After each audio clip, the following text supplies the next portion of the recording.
جنوب إفريقيا، على الرغم من بعض العراقيل التي تواجهه بخصوص استعدادات لاعبيها والطابع الخاص لهذا الموعد الذي سينطلق بعد أسبوعين. وأبدى المدرب في ندوة صحفية بسيدي موسى وعيا كبيرا بخصوص المهمة التي تنتظر رفقاء سفيان فغولي في الموعد القاري، سيما في ظل اللياقة التنافسية غير المطمئنة أقول بالنسبة لبعض اللاعبين. On fait tout pour bien représenter l'équipe Algérie pour cette CAN. J'ai déjà dit, on ne se va pas là-bas comme touriste. On se va préparer. Trois groupes différents. Les joueurs qui ont joué beaucoup de matchs, certains qui ont joué très peu, et troisième, c'est les joueurs qui ont été absents à cause des blessures. Malheureusement, je ne peux pas compter sur tout le monde. Certains joueurs qui ont été blessés, qui ont longuement blessés, qui ont été opérés, je n'ai pas appelé. Et pour ça, je dis aujourd'hui, dans quel état nous serons 22 janvier, c'est difficile de dire pour moi.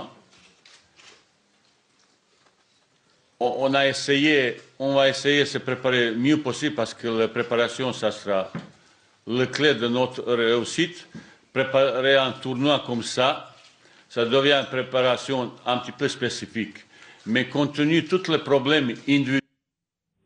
وقبيل ساعات عن تنقل الخضر إلى جنوب إفريقيا، أجرى عناصر الفريق الوطني لكرة القدم بمركز سيدي موسى ثاني حصة تدريبية لهم بالمركز التقني الوطني للفاف بسيدي موسى، وذلك في إطار تحضيراته لنهائيات كأس إفريقيا للأمم. زملاء إسلام سليماني أبدوا تفاؤلا كبيرا بخوض النهائيات ضمن المجموعة الرابعة رفقة منتخبات تونس، الطوغو وكوت ديفوار. بالتاكيد احنا رانا بدينا التحضيرات تاعنا ورانا كما نقولوا رانا واعيين بالمسؤوليه الكبيره اللي ملتقى على عاتقنا ان شاء الله في لاكوب دافريك هذه، واللي جوار كامل راهم كونسيون كما نقولوا بالمأموريه، وان شاء الله نديروا اللي علينا باش نحققوا نتائج ايجابيه ان شاء الله. ان شاء الله سيفري الكاس راح تكون صعيبه بزاف. ديجا الحاجه الاولى لازم نحطوا في راسنا الدور الاول. حنا كما نقولوا رانا في مجموعه صعيبه بزاف، ما يخفاش كل واحد بالمجموعه تاعنا مجموعه ناريه، مي احنا رانا منتقلين الامكانيات تاعنا ورانا رايحين باش ان شاء الله نديروا كوب دافريك. البرمي تور راح يكون ديسيزيف وان شاء الله نكونوا واجدين ديجا البرمي ماتش. Le plus important c'est de pas perdre des joueurs avec des blessures bêtes.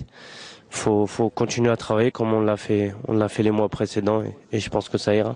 On est tous prêts, on a un objectif, on doit représenter le pays au maximum, donc on va tout faire Inch'Allah. Donc on va faire le maximum كما يقولوا نديروا المجهودات تاعنا لازمه، ما نفرحوا روحنا حنا قبل ما نفرحوا الشعب تاعنا ثاني، وان شاء الله نفا فير الماكسيموم ان شاء الله بنفرحوهم. على بالي بلي الجمهور تاعنا داير فينا ثقه وان شاء الله ما نخيبوهم ان شاء الله ونكونوا حسن الجميع ان شاء الله ونعاودوا نخرجوهم كما بكري ان شاء الله. إلى المملكة العربية السعودية حيث افتتح